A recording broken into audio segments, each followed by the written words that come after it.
três mulheres, eu, a minha irmã e minha mãe. Nunca tocamos nesse assunto, nessa questão menstrual, de como seria a primeira vez, como a gente se sentiria. Eu menstruei aos meus 12 anos e foi uma coisa muito surpresa, porque eu fiquei muito assustada. E quando chegou nos meus 14, 15 anos, eu comecei a sentir uma dor muito forte, que eu desmaiava, passava muito mal. E quando eu menstruei pela primeira vez, eu não contei para minha mãe e lidei com isso sozinha, porque a minha mãe nunca foi muito acolhedora. Então, quando acontecia alguma coisa comigo, eu tinha que resolver sozinha. Eu nunca contei nada para ela, porque ela sempre jogava as coisas na minha cara, então não tinha por que falar alguma coisa e eu lidei com isso sozinha. Eu tinha 11 anos quando a primeira vez que eu menstruei. Fazia uns dias que a minha calcinha já sujava e eu não sabia que era sangue, eu não tinha aparência, era muito escuro, mas a minha mãe me acolheu dizendo que já tinha virado mocinha. Ela me explicou como era o processo, disse que eu ia precisar usar absorventes, como era, quanto eu tinha que trocar. Esse acolhimento que eu tive em casa foi muito bom e eu espero conseguir levar ele para as outras pessoas que talvez não tenham esse acolhimento.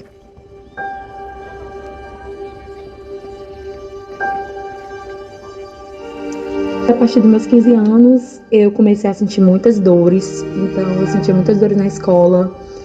Eu chegava a passar mal. Eu sempre ia nos médicos e eles sempre diziam que a minha dor ia passar quando eu tivesse um filho ou quando eu tivesse a primeira relação. Fui para o hospital carregada, porque eu não conseguia nem caminhar, de dores que eu sentia muito forte. Eu tinha já testado vários remédios que não resolvia, que sempre voltava a minha dor. Eu ter que sair da escola com dor, passando mal, que todo mundo sabia o motivo de eu estar saindo de lá, né, por conta da minha dor de cólica. E algumas pessoas até diziam que era frescura, que era mentira, que eu queria ir para casa.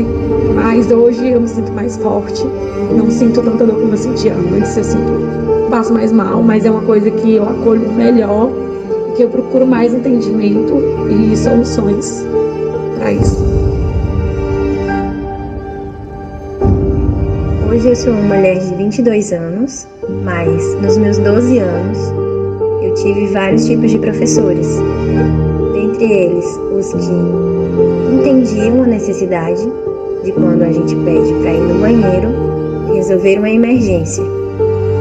E na mesma hora nem pestanejavam e já deixavam a gente sair, mas outros ficavam, não, sente, volte para sua cadeira e vá assistir a aula. Eu tinha vergonha. Meu pai e minha mãe, ninguém sabia quando eu estava menstruada. Ninguém, eu não deixava ninguém saber. Ninguém chegava perto das minhas coisas, os absorventes se escondiam na última gaveta. A vergonha era muita, então eu ficava paranoica. Ninguém podia saber. De modo algum podia saber. Mudava tudo em mim. O jeito de andar. E eu não conversava com ninguém, não queria conversar com ninguém. Eu queria ficar em paz, sozinha, e ficava direto preocupada, muito preocupada. Ninguém podia saber que eu menstruava, de jeito nenhum. Por algum acaso, né, tipo, acontecia de alguém ver que tinha manchado, era um tom tão sinistro que parecia que era a coisa mais horrível do mundo pra mim. Então ninguém podia saber. Ninguém podia saber. Na minha época de escola, a gente chegava no professor para poder falar que temos uma emergência, tô naqueles dias, enfim, aquelas palavras-chave que a gente precisa usar. Mas hoje, com os meus 19 anos, eu penso, pra que a gente tem que esconder? Pra que esconder uma coisa que é do nosso corpo, é normal da mulher? Que foi uma menstruação não normal, foi super dolorosa porque era muita dor, muito sangramento. E os médicos sempre falavam que isso era normal.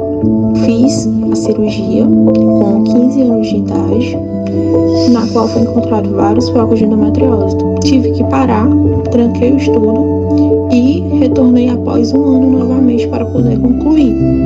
Mesmo após a cirurgia, continuei sentindo cólica, vi ainda os sangramentos, mas posso dizer que melhorei.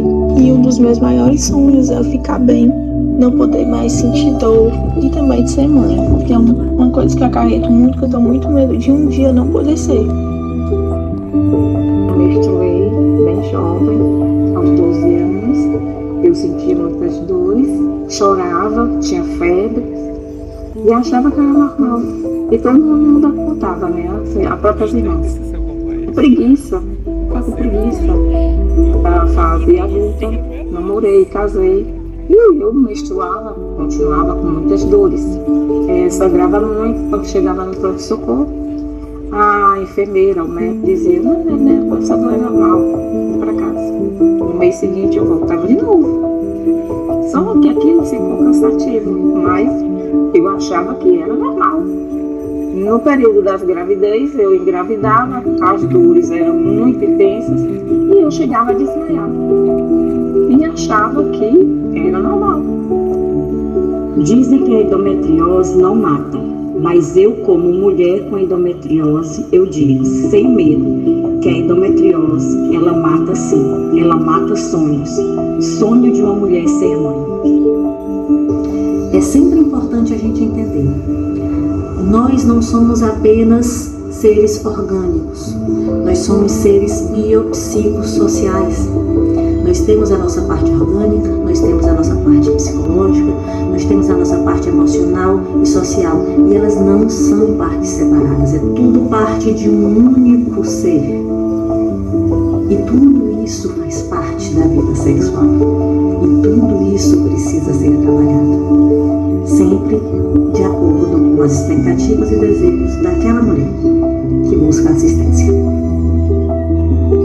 É muito difícil conviver com a endometriose, mais difícil ainda é conviver com o descaso, que não olha a gente como... É uma doença, ela dói, ela machuca. A metade do mundo ele é feito de mulheres, e a outra metade dos filhos dessas mulheres.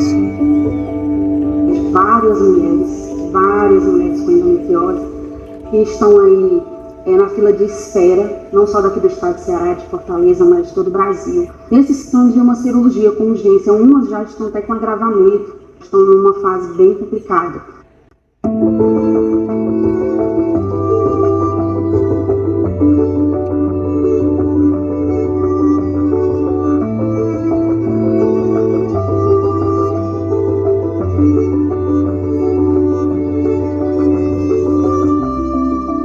A endometriose não é uma doença feminina, é um problema de saúde pública.